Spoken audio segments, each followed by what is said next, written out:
ಆತ್ಮಹಂತಕ ಯಾರು? ಹೆಣ್ಣ, ಹೊನ್ನ, ಮಣ್ಣ? ಬಲೂಚಿಸ್ತಾನ ಧಗಧಗ, ಪಾಕ್ ವಿಲವಿಲ, ಉಗ್ರಸ್ಥಾನದ ಬುಡಕ್ಕೆ ಬಾಂಬ್ ಬಿಟ್ಟ ಬಲೂಚಿಗರು. ಇವೆಲ್ಲವೂ ಇವತ್ತಿನ ಸ್ಪೆಷಲ್ ರಿಪೋರ್ಟ್ನಲ್ಲಿ. ನಾನು ವನಿತಾ. ಸಾವಿರಾರು ಕೋಟಿಯ ಒಡೆಯ ಕಾನ್ಫಿಡೆಂಟ್ ಗ್ರೂಪ್ನ ಮಾಲೀಕ ಸಿಜೆ ರಾಯ್ ಆತ್ಮಹತ್ಯೆಗೆ ಶರಣಾಗಿದ್ದಾರೆ. ಕಾನ್ಫಿಡೆನ್ಸ್ ಕುಬೇರ ಐಟಿ ದಾಳಿಗೆ ಹೆದರಿ ಆತ್ಮಹತ್ಯೆ ಮಾಡಿಕೊಂಡಿದ್ದಾರೆ ಎನ್ನಲಾಗ್ತಿದೆ. ಆದರೆ ನಂತರ ಹೊರಬರ್ತಿರುವಂತಹ ಕೆಲವು ಮಾಹಿತಿಗಳು ಬೇರೆಯದೇ ಅನುಮಾನವನ್ನ ಮೂಡಿಸ್ತಾ ಇದೆ. ರಾಯ್ ದಾರುಣ ಅಂತ್ಯದ ಹಿಂದೆ ಹೆಣ್ಣು, ಹೊನ್ನು, ಮಣ್ಣು ಈ ಮೂರರ ಕನೆಕ್ಷನ್ ಇತ್ತ ಅನ್ನೋ ಗುಮಾನಿ ಮೂಡ್ತಾ ಇದೆ.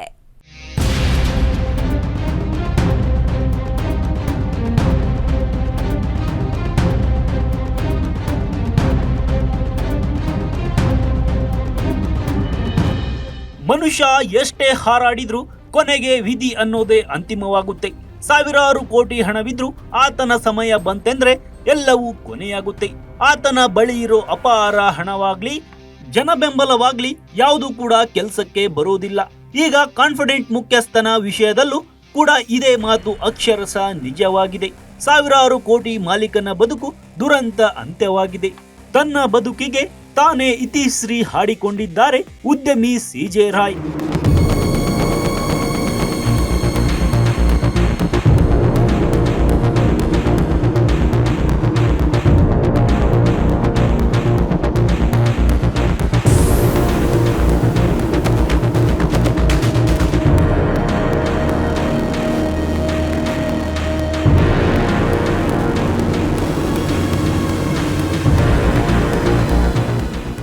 ಉದ್ಯಮಿ ಕಾನ್ಫಿಡೆಂಟ್ ಗ್ರೂಪ್ ಮಾಲೀಕ ಸಿಜೆ ರಾಯ್ ಗುಂಡು ಹಾರಿಸಿಕೊಂಡು ಆತ್ಮಹತ್ಯೆ ಮಾಡಿಕೊಂಡಿದ್ದಾರೆ. ಜನವರಿ 30ರಂದು ತಮ್ಮ ಕಚೇರಿಯಲ್ಲಿ ರಿವಾಲ್ವರ್ನಿಂದ ಶೂಟ್ ಮಾಡಿಕೊಂಡು ತಮ್ಮ ಪ್ರಾಣ ತೆಗೆದುಕೊಂಡಿದ್ದಾರೆ. ಉದ್ಯಮಿ ರಾಯ್ ಕಚೇರಿಯ ಮೇಲೆ ಐಟಿ ದಾಳಿ ನಡೆದಿತ್ತು. ಐಟಿ ಅಧಿಕಾರಿಗಳಿಗೆ ವಿವರಣೆ ನೀಡೋಕೆ ತಮ್ಮ ಕಾನ್ಫಿಡೆಂಟ್ ಗ್ರೂಪ್ನ ಮ್ಯಾನೇಜಿಂಗ್ ಡೈರೆಕ್ಟರ್ ಜೊತೆ ತಮ್ಮ ಆಫೀಸಿಗೆ ಬಂದಿದ್ದ ರಾಯ್ ಕಚೇರಿಗೆ ಬಂದ ಕೆಲವೇ ಸಮಯದಲ್ಲಿ ತಮ್ಮ ಕ್ಯಾಬಿನ್ ಒಳಗಡೆ ರಿವಾಲ್ವರ್ನಿಂದ ಎದೆಗೆ ಗುಂಡು ಹಾರಿಸಿಕೊಂಡು ಸೂಸೈಡ್ ಮಾಡಿಕೊಂಡಿದ್ದಾರೆ. ಆರಂಭದಲ್ಲಿ ಐಟಿ ದಾಳಿಗೆ ಬೆದರಿ ರಾಯ್ ಇಂತಹ ನಿರ್ಧಾರ ಕೈಗೊಂಡಿದ್ದಾರೆ ಎನ್ನಲಾಗಿದ್ದರೂ ಕೂಡ ನಂತರ ಹೊರಬರ್ತಿರೋ ಮಾಹಿತಿಗಳು ನಾನಾ ಪ್ರಶ್ನೆಗಳನ್ನ ಹುಟ್ಟುಹಾಕ್ತಿದೆ.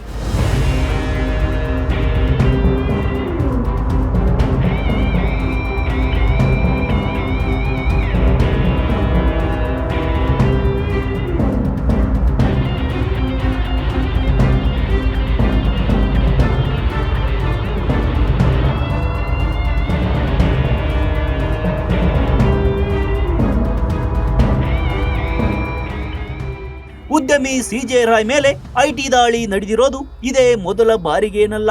ಒಟ್ಟು 12 ಬಾರಿ ಆದಾಯ ತೆರಿಗೆ ಇಲಾಖೆಯ ದಾಳಿಗೆ ತುತ್ತಾಗಿದ್ರು ಉದ್ಯಮಿ ರಾಯ್. ಈ ವಿಷಯವೇ ಐಟಿ ದಾಳಿಗೆ ಹೆದರಿ ರಾಯ್ ಸೂಸೈಡ್ ಮಾಡಿಕೊಂಡ್ರು ಅನ್ನೋ ಮಾಹಿತಿ ಬಗ್ಗೆ ಅನುಮಾನ ಮಾಡೋ ಹಾಗೆ ಮಾಡುತ್ತವೆ. ಈಗ ಹೊರಬರ್ತಾ ಇರೋ ಮಾಹಿತಿ ಪ್ರಕಾರ ಸೂಸೈಡ್ ಮಾಡಿಕೊಳ್ಳುವಂತಹ ಯಾವುದೇ ಮಾಹಿತಿಯನ್ನ ಕೂಡ ಐಟಿ ಅಧಿಕಾರಿಗಳು ರಾಯ್ಗೆ ಕೇಳಿರಲಿಲ್ಲ. ಕೇವಲ ನಾರ್ಮಲ್ ಡಾಕ್ಯುಮೆಂಟ್ಸ್ ಗಳನ್ನ ಮಾತ್ರ ಐಟಿ ಅಧಿಕಾರಿಗಳು ಕೇಳಿದ್ದಾರೆ. ಮುಖ್ಯವಾಗಿ 2 ಹಣಕಾಸು ವ್ಯವಹಾರದ ಬಗ್ಗೆ ಅಧಿಕಾರಿಗಳು ಮಾಹಿತಿ ಕೇಳಿದ್ರು ಎನ್ನಲಾಗ್ತಿದೆ. ಇನ್ನು ಅವರ ಉದ್ಯಮ ಬಗ್ಗೆಯೂ ಕೆಲ ಮಾಹಿತಿಗಳನ್ನ ಐಟಿ ಅಧಿಕಾರಿಗಳು ಕೇಳಿದ್ರು.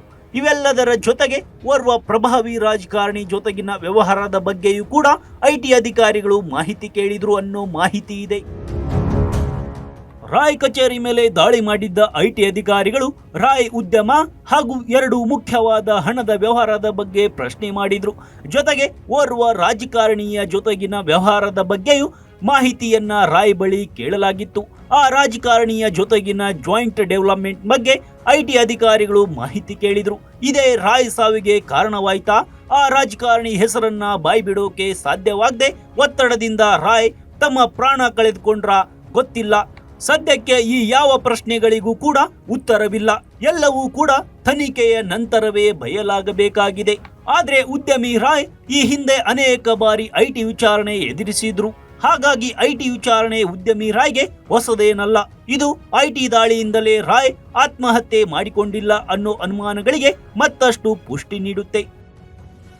ಐಟಿ ಅಧಿಕಾರಿಗಳಿಗೆ ವಿವರಣೆ ನೀಡೋಕೆ ಕಚೇರಿಗೆ ಬಂದಿದ್ದ ರಾಯ್ 15ರಿಂದ 20 ನಿಮಿಷಗಳಲ್ಲಿ ತಮ್ಮ ಕ್ಯಾಬಿನ್ ಒಳಗಡೆ ಆತ್ಮಹತ್ಯೆ ಮಾಡಿಕೊಂಡಿದ್ದಾರೆ ಅಂತ ಹೇಳಲಾಗ್ತಿದೆ. ಅಲ್ಲಿಗೆ ಕಾನ್ಫಿಡೆಂಟ್ ಎಂಬ 1000 ಕೋಟಿಯ ಸಾಮ್ರಾಜ್ಯಾಧಿಪತಿಯ ಯುಗಾಂತ್ಯವಾಗಿದೆ. ಕಾನ್ಫಿಡೆಂಟ್ ಗ್ರೂಪ್ ಎಂಬ ದೊಡ್ಡ ಸಾಮ್ರಾಜ್ಯ ಕಟ್ಟಿದ್ದ ರಾಯ್ ಜೀವನ ಶೈಲಿ ಕೂಡ ಹೈಪ್ ಆಗೇ ಇತ್ತು. ಐಷಾರಾಮಿ ಜೀವನ ಶೈಲಿ ರಾಯ್ದಾಗಿತ್ತು. ಜೊತೆಗೆ ಹೆಣ್ಣು ಹೊನ್ನು ಮಣ್ಣು ಈ ಮೂರರ ಕನೆಕ್ಷನ್ ಕೂಡ ಇತ್ತು ಎನ್ನಲಾಗಿದೆ.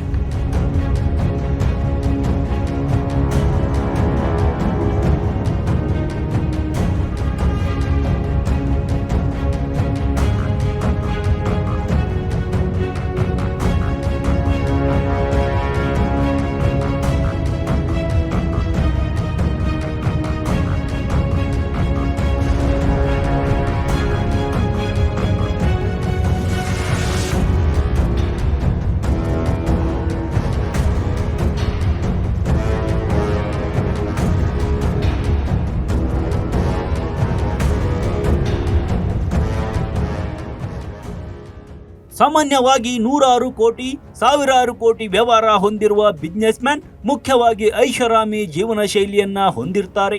ಅಂತವರ ಲೈಫ್ ಸ್ಟೈಲ್ ಕಂಪ್ಲೀಟ್ ಆಗಿ ಬೇರೆಯದ್ದೇ ರೀತಿಯಲ್ಲಿರುತ್ತೆ. ಅದೇ ರೀತಿ ಈ ಸಿಜೆ ರಾಯ್ ಜೀವನ ಶೈಲಿ ಕೂಡ ತುಂಬಾ ಗ್ರ್ಯಾಂಡ್ ಆಗೇ ಇತ್ತು. ಪ್ರತಿ ಈವೆಂಟ್ ಪಾರ್ಟಿಗೆ ಈ ರಾಯ್ ಖರ್ಚು ಮಾಡ್ತಾ ಇದ್ದ ಹಣವನ್ನ ಕೇಳಿದ್ರೆ ಎಂಥವರು ಒಮ್ಮೆ ಕೂಡ ಶಾಕ್ ಆಗ್ತಾರೆ. ಪ್ರತಿ ಈವೆಂಟ್ ಪಾರ್ಟಿಗೆ ರಾಯ್ ಒಂದಲ್ಲ ಎರಡಲ್ಲ ಬರೋಬ್ಬರಿ 3 ರಿಂದ 4 ಕೋಟಿ ಹಣವನ್ನ ಖರ್ಚು ಮಾಡ್ತಾ ಇದ್ರಂತೆ. ಪ್ರತಿ ಈವೆಂಟ್ ನಲ್ಲಿ ವಿಐಪಿಗಳಿಗಾಗಿ ಪ್ರತ್ಯೇಕ ಸೂಟ್ಗಳನ್ನ ಬುಕ್ ಮಾಡ್ತಿದ್ರಂತೆ. ಈ ಈವೆಂಟ್ಗಳಲ್ಲಿ ಭಾಗಿಯಾಗ್ತಿದ್ದ ವಿಐಪಿಗಳಿಗೆ ರಾಜಾದಿತ್ಯ ನೀಡಲಾಗ್ತಾ ಇತ್ತು. ಅಂತವರಿಗೆ ಪಂಚತಾರಾ ಹೋಟೆಲ್ಗಳಲ್ಲೇ ಪ್ರತ್ಯೇಕ ಸೂಟ್ ರೂಮ್ಗಳು ಬುಕ್ ಮಾಡ್ತಾ ಇದ್ರಂತೆ. ಇನ್ನು ದೊಡ್ಡ ಉದ್ಯಮಿ ಅಂದಮೇಲೆ ಸಹಜವಾಗಿ ರಾಜಕಾರಣಿಗಳು ಸಿನಿಮಾ ನಟರ ಸಂಪರ್ಕ ಇದ್ದೇ ಇರುತ್ತೆ. ದೊಡ್ಡ ದೊಡ್ಡ ಉದ್ಯಮಿಗಳ ವ್ಯವಹಾರದಲ್ಲಿ ಇವರೆಲ್ಲ ಭಾಗಿಯಾಗ್ತಾರೆ. ಅದರಂತೆ 1000 ಕೋಟಿಯ ರಾಯ್ಗೂ ಕೂಡ ಅನೇಕ ರಾಜಕಾರಣಿಗಳ ಸಿನಿಮಾ ರಂಗದವರ ಪರಿಚಯವಿತ್ತು. ರಾಜಕಾರಣಿಗಳು ಸಿನಿಮಾದವರಿಗೆ ಪ್ರತ್ಯೇಕ ಸೂಟ್ ಬುಕ್ ಮಾಡಿ ಇವೆಂಟ್ಗಳಲ್ಲಿ ಪಾಲ್ಗೊಳ್ಳುವಂತೆ ಮಾಡಲಾಗ್ತಾ ಇತ್ತಂತೆ. ವಿಐಪಿಗಳನ್ನ ಐಷಾರಾಮಿ ಕಾರ್ಗಳಲ್ಲಿ ಪಿಕಪ್ ಮತ್ತು ಡ್ರಾಪ್ ಮಾಡಲಾಗ್ತಾ ಇತ್ತಂತೆ. ಇನ್ನು ಬಹುತೇಕ ಸಿನಿಮಾ ನಟರಿಗೆ ಫ್ಲಾಟ್ ಮನೆಗಳನ್ನೇ ರಾಯ್ ಕೊಡ್ತಿದ್ರು ಎನ್ನಲಾಗ್ತಿದೆ. ಇವೆಂಟ್ಗೆ ಬರೋ ವಿಐಪಿಗಳಿಗೆ ರಾಜಕಾರಣಿಗಳಿಗೆ ಸಿನಿಮಾ ನಟರಿಗೆ ಈ ಮೂಲಕ ರಾಯ್ ತನ್ನ ಶ್ರೀಮಂತಿಕೆ ಪ್ರದರ್ಶನ ಮಾಡ್ತಾ ಇದ್ರು ಎನ್ನಲಾಗ್ತಿದೆ. ಈ ಐಷಾರಾಮಿ ಜೀವನವೇ ಈಗ ಉದ್ಯಮಿ ರಾಯ್ಗೆ ಮುಳುವಾಯ್ತಾ ಅನ್ನೋ ಅನುಮಾನ ಕಾಡ್ತಿದೆ.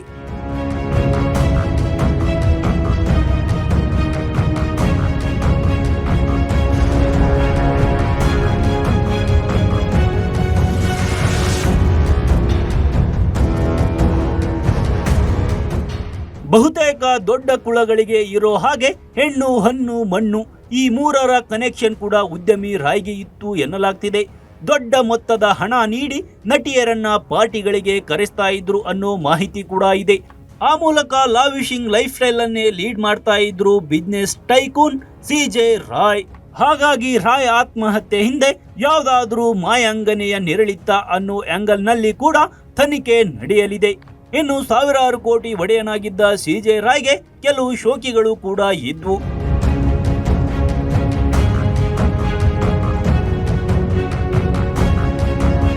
ಸಾವಿರಾರು ಕೋಟಿ ಒಡೆಯನಾಗಿದ್ದ ಸಿಜೆ ರಾಯ್ ಬಳಿ ಅನೇಕ ಐಷಾರಾಮಿ ಕಾರುಗಳು ಇದ್ವು.